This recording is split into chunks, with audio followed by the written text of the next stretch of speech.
Opetaia absolutely destroyed Cinkara. Absolutely destroyed him. Knocked him spark out. Um, he got wobbled in the second round, though, loads of people are saying. He got wobbled very badly. He definitely didn't recover straight after.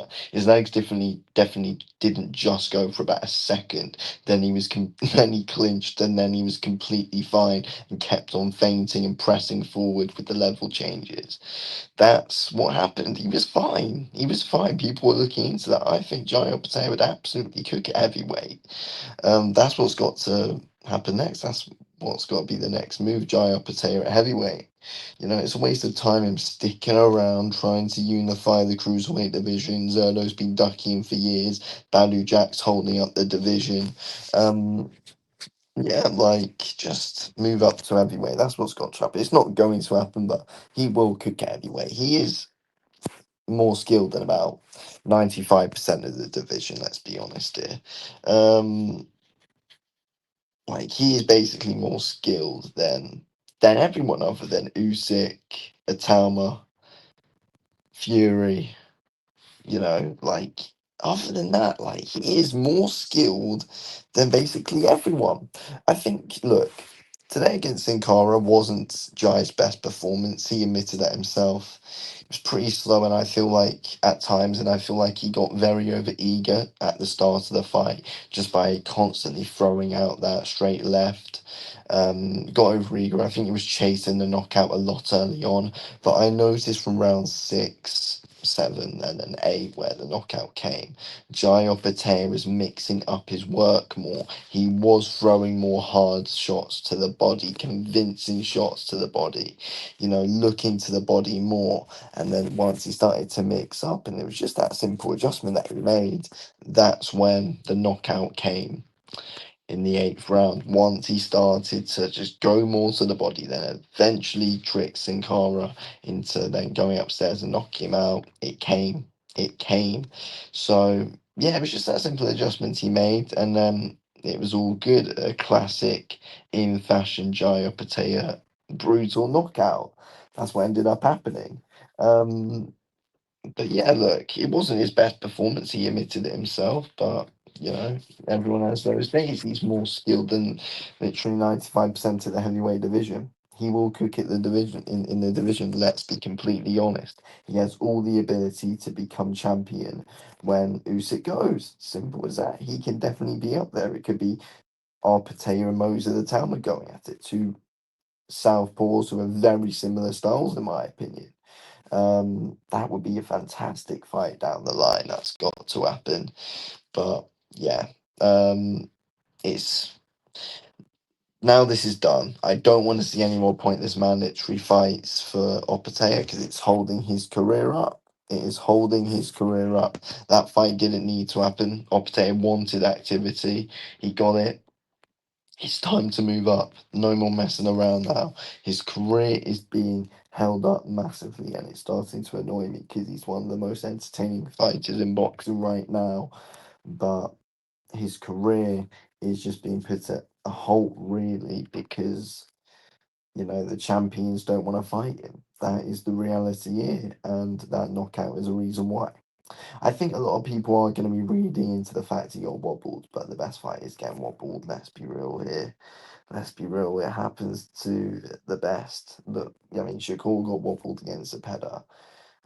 Anue's got dropped against Neri and Cardenas. They're just examples of what's happened to some of the guys at the top of the sport.